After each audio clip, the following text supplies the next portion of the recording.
अस्सलाम वालेकुम, this is मुर्शिद Ali and your watching the मुर्शिद टीवी।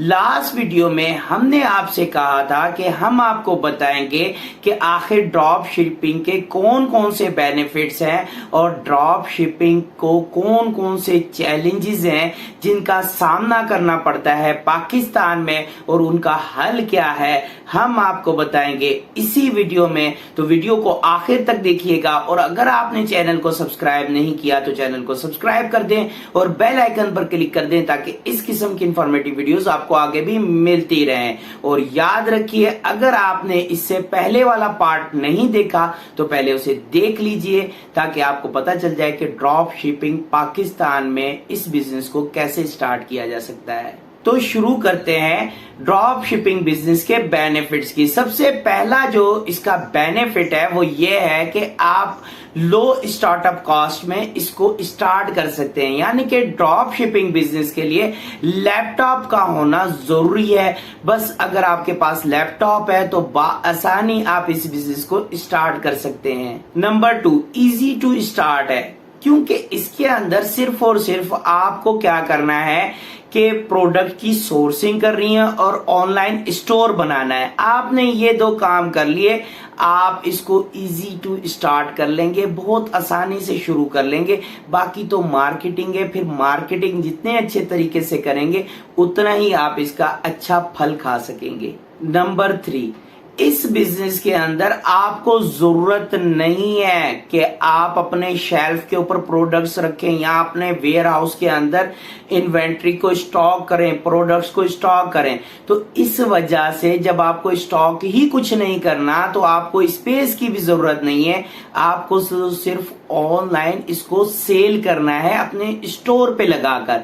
तो आप काफी सारी प्रोडक्ट यानी कि वाइड रेंज ऑफ प्रोडक्ट्स की आप सिलेक्ट कर सकते हैं जिसको आप अपने ऑनलाइन स्टोर पे लगाकर सेल कर सकते हैं। तो आप ज्यादा से ज्यादा प्रोडक्ट्स की सेल कर सकेंगे। अब बात करेंगे उन चैलेंजेस की जो पाकिस्तान क्या पूरी दुनिया में हर किस्म के ड्रॉप शिपर को जो चैलेंजेस आते हैं उन सब की डिस्कस करेंगे। तो सबसे पहले नंबर पर आता है प्रॉफिट मार्जिन बहुत ही ज्यादा कम होते हैं, क्योंकि आप ना तो मैन्युफैक्चरर होते हैं ना ही होलसेलर होते हैं, बल्कि होलसेलर से आप प्रोडक्ट उठा रहे होते हैं। लेकिन इससे भी अच्छे तरीके से आप डील कर सकते हैं अगर आपको इन्वेंट्री को मैनेज करना आता है। आप प्रोडक्ट के ज्यादा ऑर्डर लेकर और आगे क्वांटिटी को मेंटेन करते हुए, यानी कि 10 लोगों के एक साथ ऑर्डर लेकर अगर आप परचेज करते हैं अपने होलसेलर से तो आप अपने प्रॉफिट मार्जिन को बढ़ा सकते हैं।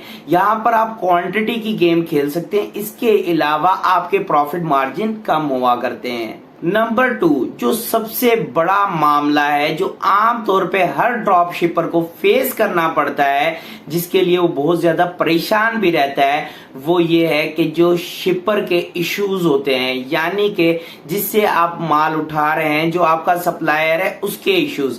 अब उसके इश्यूज क्या क्या है? सबसे पहला इशू, स्टॉक आपने मेंटेन नहीं कर रखा, आपके शिपर ने, आपके सप्लायर ने कर रखा है तो स्टॉक आउट हो सकता है। नंबर 2 के ऊपर डिलेड आपकी जो है ना शिपमेंट हो सकती है। इनके ऊपर पुअर प्रोडक्ट क्वालिटी भी हो सकती है, क्योंकि थर्ड पार्टी आपके बिहाफ पर प्रोडक्ट को शिप भी कर रही है और प्रोडक्ट आपके कस्टमर तक, एंड कंज्यूमर तक पहुंचा रही है। तो ये मसाइल का भी सामना करना पड़ता है, लेकिन इसके लिए आपको अच्छे सप्लायर को चूज करना, सिलेक्ट करना आना चाहिए। नंबर 3, ये याद रखिए कि ड्रॉप शिपिंग के बिजनेस के अंदर हर नीच के अंदर आपको टफ किस्म का कंपटीशन मिलेगा। यहां पर कहीं पर मोनोपोली नहीं मिलेगी। आपकी तमाम तर प्रोडक्ट्स हो सकता है और भी कई सारे लोग हों जो सेम नीच के अंदर, सेम प्रोडक्ट्स के अंदर काम कर रहे हो, तो आपको कंपटीशन तो टफ मिलने वाला है। तो आपके सेलिंग स्किल्स बेस्ट होने चाहिए, तो अच्छे तरीके से सेलिंग स्किल्स को लर्न कीजिए। इस वीडियो के अंदर हमने आपको बताया कि कौन से बेनिफिट्स हैं, कौन से चैलेंजेस हैं जिनका सामना एक ड्रॉप शिपर को करना पड़ता है और उनका हल क्या है, उनके हल भी हमने आपको बताया। अगर वीडियो पसंद आए तो वीडियो को लाइक एंड शेयर लाजमी कीजिएगा और अपनी राय कमेंट सेक्शन में लाजमी दीजिएगा। अपना और अपने इर्द गिर्द के लोगों का खास ख्याल रखिएगा। Thank you very much. Allah Hafiz.